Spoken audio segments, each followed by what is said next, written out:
What is up, guys, man? We are live here on Facebook, YouTube, Periscope, Twitch, man. We got live streams all over the place today. And we usually don't do live streams just Saturday night randomly for y'all, but we figured why not, man? There was a bunch of spring games. Most of our listening base roots for one of these four teams. So why don't we knock out a quick SEC spring game thing? But first, guys, I just want to say, and I know Brandon feels the same way. We appreciate y'all, man. We've been plugging it for a few weeks now to get us to 100 subscribers on YouTube. We hit it. We've surpassed it. So shout out to y'all, man. We appreciate the support. It makes it worth it for us. And on Monday's 2-minute drill and next week's NFL draft live streamer in 2 weeks. We're going to have more info on that giveaway, who we pick, what you got to do to reach out and get your merch. And we'll have an announcement about what we're going to give away when we hit 200. That's our next goal. We're already on the way there, man. Y'all just keep subscribing, man. We appreciate the support. But let's get to our first game, man. We're going to go in alphabetical order. I didn't want to pick favorites. My favorite team and Brandon's favorite team are in here. So let's just go alphabetically so we don't get accused of any bias here. But we're going to start with the Alabama Crimson Tide here. And it was a great day in Tuscaloosa, man, for some football. Nick Saban led the defending champs into their annual A-Day game. Man, over 47,000 people packed Bryant-Denny. It saw the game come down to a last-second field goal. Will Reichard hit that game winner, and the MVP, Bryce Young, was the star of the game. But, Brandon, what was your biggest takeaway from this game? Who was the star? What did you see from the Crimson Tide? You know who the biggest star was, Zach. I don't even want to hear the words Bryce Young ever again. Full disclosure, guys, I was at the LSU spring game today, so I didn't get a chance to watch the Alabama spring game. But I did see highlights, and I saw a young man by the name. I don't know how to pronounce it, so don't. Aggie. It's Aggie. I don't need you guys to do me like you did Zach in the Iowa State interview, because we know it's Brees Hall. Zach is kind of whatever. How do you say his name, Zach? I said Barisi, and I got roasted. No. The Alabama receiver. Oh, it's Aggie. Aggie? Yeah, it's Aggie Hall. Okay, Aggie Hall, star of the day, bow down. This dude is the truth. Just when I thought that we got a break with Jalen Waddle and Devontae Smith leaving for the draft this year, apparently I'm wrong. Aggie Hall is, all Alabama can hope for and more. It is so scary that this wide receiving core just seems like they are getting better and better throughout the years. And last year they had a Heisman Trophy winning wide receiver. That's terrifying, right? Yeah. This kid made some catches, man, that just blew my mind. He had 4 catches for 72 yards, guys. And, some of them were spectacular. Brandon, just watching him today, he has elite body control and ball skills, man. And I think it's going to translate so well to SEC football, where you're going to have to win a lot of one-on-one catches and tight coverage. And the way this kid could track the ball, contort his body for some catches, is going to lend himself to just absolutely dominating the SEC this year as a true freshman. This kid looks – I don't even know who to compare him to. But listen, he wears number 17. We aren't going to forget numbers. If you thought 17 was going to go away after Jalen Waddle left, you had another thing coming, because Aggie Hall is here to put it back on the map. That's – it's crazy. That was seriously. So what I did after the game, after I got home from the LSU spring game, I was like, let's check out these highlights. I guess I better prepare for this thing that we're doing tonight. So I looked up Alabama highlights, and I'll be honest with you, Zach, it was mostly just him. This kid went off today. Yeah, and it wasn't even him either. So my first takeaway was just listed that the wide receiver room for Bama is loaded again. Yeah, you could lose Henry Ruggs, Jerry Jeudy, Devontae Smith, Jalen Waddle, but these young guys can go. And Brandon, he was on the other team, so he didn't even have Bryce throwing to him.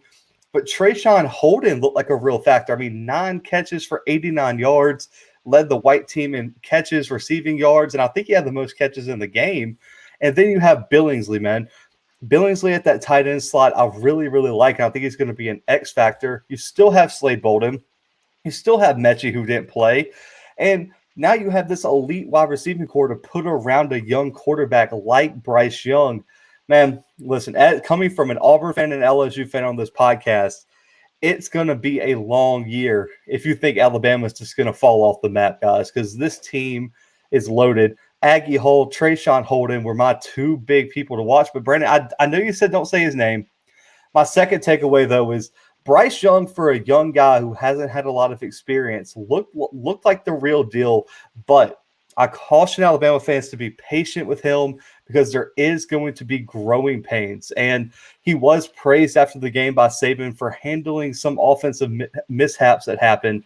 He threw for over 300 yards, though. He had a touchdown. The only thing I saw that kind of concerned me, Brandon, is in a spring game. I would like to see a high completion percentage because the defense really can't go full speed. They're not getting after you like a normal defense.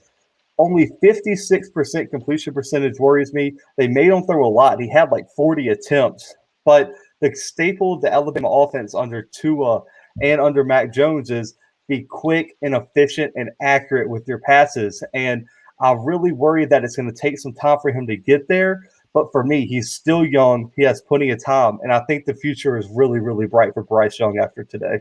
Yeah, absolutely. I mean, I would hate for Alabama fans to. I'm going to call it Jalen Hurtsing. I would hate for them to Jalen Hurts. I would hate for them to Jalen Hurts him because the kid's got talent. He really does. And I mean, this is the same sort of thing that everyone hated Jalen Hurts. Whatever.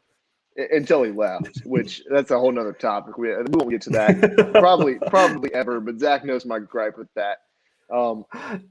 Yeah, man, he's got a lot of talent. It's somewhere in like the archives where Brandon just like one day, I don't know if I struck a nerve, like it came up somehow, and he just went on like a rant about like hypocrisy of Alabama fans with Jalen Hurts. But we'll leave it there. But overall, it was a great day. Brandon, there is one freshman I want to bring up in my favorite nickname, Kool-Aid, on the defense, man. McQuinstry, he was a 5-star corner. He had an interception. Brandon, I was on the 247 balls, kind of reading about the standouts and for the Crimson Tide. Apparently, this kid is the real deal. I mean, they're thinking he could be the next great shutdown corner, and they're talking about him starting as a true freshman at the CB1 spot. That's crazy. He looked good today, no doubt, but that would be nuts. I mean, how many corners realistically start in the SEC from day one? I know Derek Stingley did, but that's Derek Stingley. But other than that, I guess Alabama does have the kind of talent. If anybody's gonna be talented enough, I mean, this kid seems like it, at least from the spring game. I agree, but let's move on here, man. We're trying to keep this a little bit shorter episode. We don't want to drag this on for like 2 hours because I could talk spring games all day. But let's get to my team, man, the Auburn Tigers. And it was also a great day on the plains at Auburn as we saw Bryan Harsin lead his team out for the first time into Jordan-Hare for an 8A game. Over 25,000 people attended. The offensive MVP was Tank Bigsby. The defensive MVP was Trey Elson, who is a transfer corner. And Brandon, I just want to start this off because I know we talked before the show about me leading the Auburn segment, you leading the LSU, because this is the ones we paid most attention to. Is it a stretch? I mean, I want you to correct me. Is it a stretch to say that Tank Bigsby might have a real argument to be the best running back in the SEC? I don't think it's a stretch. My feelings on him, man. That kid's the truth. But like you might get a little bit of pushback on that. I'm letting you know. Look, listen. Let me know in the comments who you want him to go up against. But I mean, coming into the season, this kid's proven. I mean, he was the best freshman running back in the conference last year. Today, Brandon, 64 yards rushing, a touchdown, while averaging over 9 yards per carry, man. And the things that separate Bigsby for me from most freshman running backs is that his explosion and the ability to make defenders miss in the open field is what makes him so special. I will have a concern though, Brandon. Fumbling. He had one today on like an extra effort play where he should have just went down, but a stretch and a strip there, and he fumbles it. And I think those extra effort plays where it's like, man, I know he's trying so hard, but there's no reason to put yourself on the line like that. That's where he's going to have to learn when just to go down and the play's over. And Brandon, I want to see how he holds up through the entire season. Harsin might have his workhorse here. I also want to note that Shaun Shivers looked really good today. He's kind of that change of pace back with the explosion to make some significant plays. But Brandon, for you, looking at the Auburn spring game, what was your big takeaways from this game? I mean, from the highlights that I saw, it looked a lot. I mean, Shaun Shivers is I hate to keep saying the truth, but I'm kind of stuck on that. Shaun Shivers, man, that dude is, first of all, huge, humongous. He's for 5'7", bro. I don't understand how he put on so much muscle. It is disgusting how big he is at like 5'7". He looks like an H-back or like a fullback. But he doesn't move like one at all. Shaun Shivers looked good. Tank Bigsby, I mean, honestly, was where I was focusing. I hate to. I feel like I'm kind of cutting this a little bit short, but Tank Bigsby, if he's on the field, he's who I'm watching. I mean, every single Auburn game, he's the guy that draws my attention. Bo Nix was out in full form today. He didn't throw a pick. He's off of him, man. He's off. That's fine. It's because he can't get hit. He has no pressure, whatever. I will say, I guess whenever we get to LSU, I'll say something bad about LSU. But yeah, Bo Nix didn't look awful. He didn't wow me. It was cool seeing Bryan Harsin led team for Auburn come out on the field today. Of course, the one thing about spring football that I'll say is that you never truly know how good a team is because they're playing against themselves. We're basically watching a practice. But yeah, man, I mean, Auburn looked just fine. I mean, they looked well put together. Apparently, this coaching change hasn't made Auburn just completely fall apart yet. So that's got to be good news for any of our Auburn fans listening to this. Man, so I started out with the positive, Tank Bigsby being amazing. I got to end with two concerns I have about this team, though, Brandon. The wide receiving core worries me. I don't know if there's a true number one wide receiver right now. They lost Anthony Schwartz. They lost Seth Williams. They lost Eli Stove. All huge losses. But Elijah Cannon looked really nice today, Brandon. 51 yards, a real nice touchdown in the back of the end zone. It's promising. But I am disappointed in people like Javarius Johnson. He's been raved about all spring. They said, this guy's the truth. He's going to set the SEC on fire. 2 catches for 15 yards against the backup defense. I need to see more if you're going to be the wide receiver one going into the season. Xavier Capers didn't play, kind of recovering from an injury.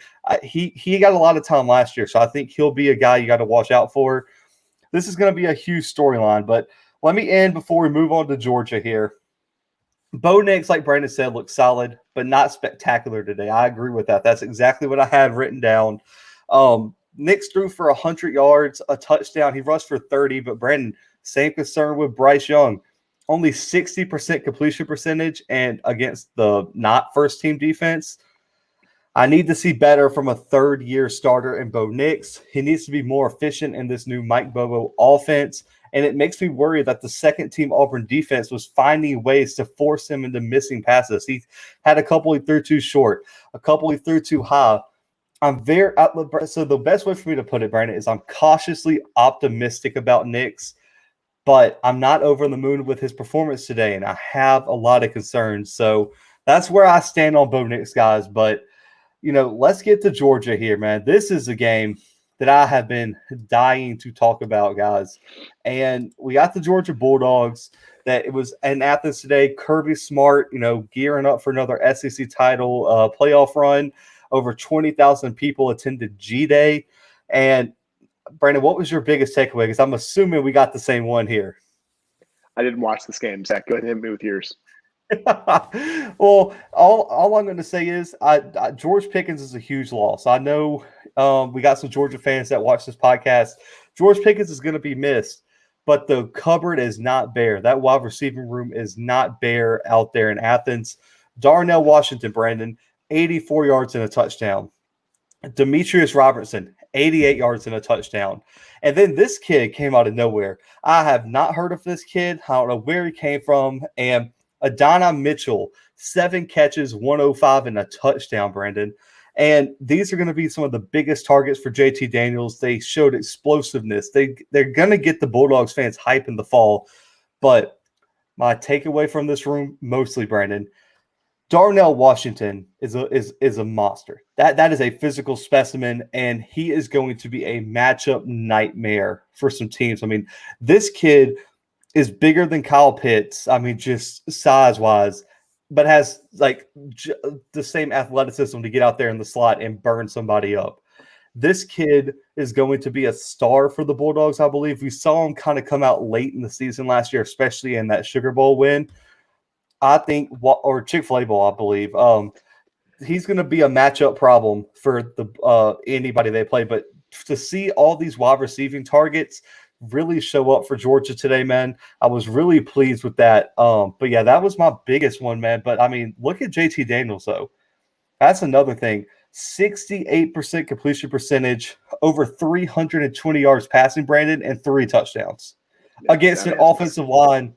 Against an offensive line where he had true freshmen at like left tackle, the center spot, the guard spot. I mean, this dude was playing behind a nobody offensive line with backup wide receivers, and he was eaten against some of the best defenders they have. Right. That's very impressive. I'm glad. I guess I didn't do my due diligence like I told everybody I did at the beginning of the show. I did watch the Alabama highlights. I looked up the Auburn highlights. I guess I kind of fell short on Georgia, but that's good to know. You'll redeem yourself. That's I will. I was at the LSU game, guys. Don't forget that. No, but hearing that JT Daniels performed well behind that O-line is reassuring. I'm sure for any Georgia fans listening. That was one of my main concerns. Coming into today, how I was wondering how that he was going to fare against them. Obviously, he can't get hit, but there's still the same rules. I mean, if anyone even gets back to the quarterback, they call it a sack in these spring games. So it's good to know that this O-line held up for him enough. Yeah, and that was my last takeaway. So as much as JT Daniels played well, I still feel like this O-line's a work in progress, Brandon. I mean, but here's what I'll say. I like this quote about this offensive line. Iron sharpens iron, man. And they had this offensive line, Brandon, going up against some of the first-team guys. So they were going up against some of these dogs they got on the defensive line, outside linebacker, edge rusher spot. Armarius Mills, Broderick Jones, Clay Webb are all going to be future All-SEC selections, but they still need some work, Brandon. The biggest thing with the offensive line is chemistry. They just need some time together. That's really, really what they're missing right now. They got all the talent in the world. They got to have some experience behind that. They did allow 4 sacks, Brandon. But, I mean, they were going up against a defensive line that if you play Georgia next year, you're going to be like, man, that's a good defensive line. They got some dogs over there in Georgia. And, you look at someone like Devontae Wyatt, Nolan Smith, they both had some sacks today. I was impressed with the offensive line, and I really like Brandon. So I know that Auburn went 1s versus 2s on both sides of the ball. I like that he's saying, we got this offensive line that needs some work. Let me just go ahead and throw them to the dogs. Let me see what they got in a high-pressure situation against the best we have. Because, Brandon, if you don't force them to grow up quickly, Clemson's coming week 1, and we saw Miles Murphy. We saw Brian Barese. I mean, these kids are coming. So I really like what Kirby Smart did here, man. And so I would really, really be interested. I think that's going to be a key matchup week 1. It's the Georgia O-line with all that youth versus the Clemson D-line with all that power and speed they got. Yeah, I agree, man. I mean, and to be a Georgia fan, to know that your O-line is this young and to know how well they performed today, how reassuring is that? I mean, I would be thrilled if that was my team. It's not, never will be. Whatever. I'll never be saying go dogs. Man, well, let's get to your team, man. We got the LSU Tigers, man. They've rolled out there in Baton Rouge. They put on a show for the home crowd. You said there was a good bit of people there, but it was raining, so it kind of limited the crowd. But what did you see? What were your biggest takeaways from your LSU Tigers?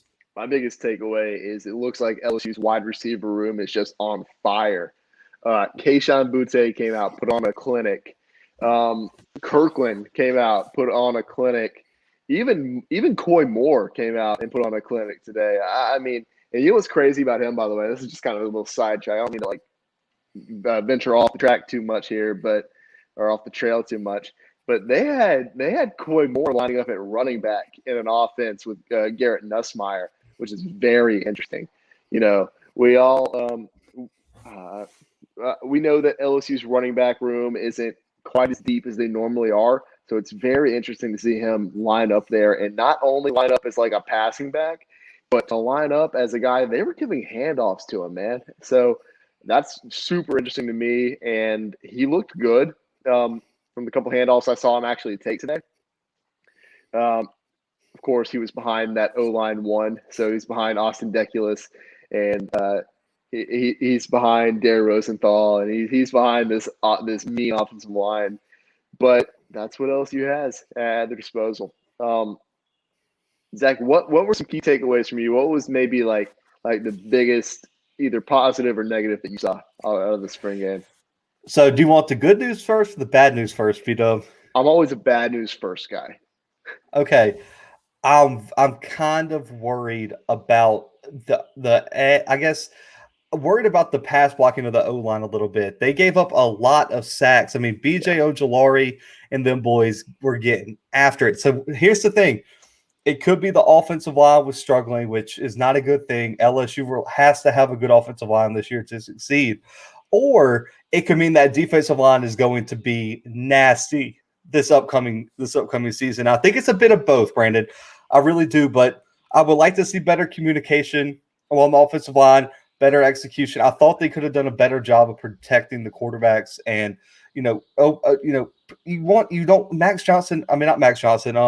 Miles Brennan has already had injury history.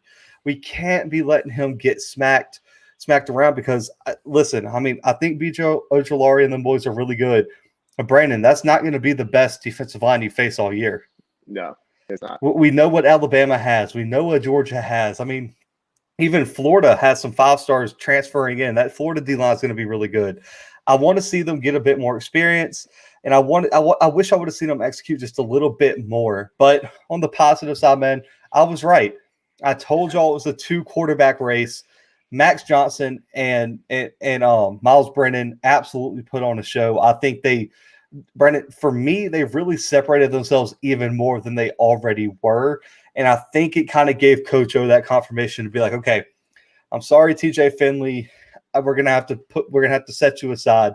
We got to roll forward with these two boys. And Brandon, I said it on our 2-minute drill episode while you were going on leave, man. I said Max Johnson should be the guy. I really like Miles Brennan. I just think Max Johnson has a bit more potential. He showed that gutsy instinct in that Florida game. I really, really like Max Johnson as the future. I think he played just a tad bit better today, and I really think right now I give him a slight edge as QB1 for the LSU Tigers. You know what? I don't hate that, Zach. Obviously, Miles Brennan, as an LSU fan, Miles Brennan's been a guy who's been there for what seems like an eternity. It almost feels like he's been at LSU for a decade now, just because like it's not a joke, man. It feels like forever, and I think LSU fans have grown to love Miles Brennan as a guy who's committed to the team, committed to the school, committed to the culture. I don't know. At least for me, he's a guy who I even knew, I saw him come out of high school, and I'm like, man, this is going to be the guys in the future. And it's heartbreaking to see that kind of injury. So I think that Coach O, and I think that the coaching staff here kind of feels the same way. So they don't want to take him out of that race quite yet. But I would really like to see Max Johnson take the wheel right now, just because it would give him more time, like actual in-game prep for when he's a junior, and if he returns when he's a senior, to play at full Max Johnson level, which, God, man, that might be scary. It really might be. Did you happen to see, by the way, that his little brother, who's also a quarterback, committed to LSU the other day? No, I did not see that, but that's pretty stout. Oh, man, that's going to be crazy. TJ Finley, much love for him, too. I really thought that he would transfer out. I'm glad he didn't. kid's got a lot of potential too, but he doesn't quite have it together. He did look more composed in the pocket today. I'll say that. Not as many like turnovers as we saw last season. He did have one interception to Derek Stingley, but that's to Derek Stingley, and that's another point rolling right into that. Derek Stingley looks like he's back, man. He looked good today. He looked really good. And that's impressive because last season kind of seemed like he fell off a lot. Yeah. I did see like a post, I forgot where I saw it, that was like, can any of these LSU fans tell me what happened to Derek Stingley? And then said that Derek Stingley wasn't going to be a first-round pick. And I was like, this is kind of blasphemy right here. Because I still think Derek Stingley might be a first – probably is going to be a first-round pick. That's a tough take. It's very tough. Man, I'm glad I didn't see that. I'm going to pretend like it's not real. Oh, man. But, guys, this is a wrap on our spring game analysis, man. We just wanted to come give 5-10 minutes to these 4 teams that we saw. We're going to keep covering these spring games. We got some big ones next weekend. We probably are going to do a live stream for that.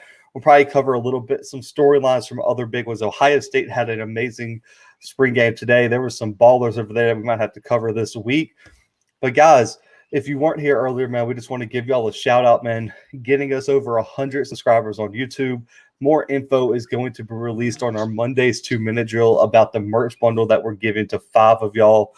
And keep subscribing. We got bigger and better giveaways as we get higher in subscriber count. Once we hit 200, it's a big one.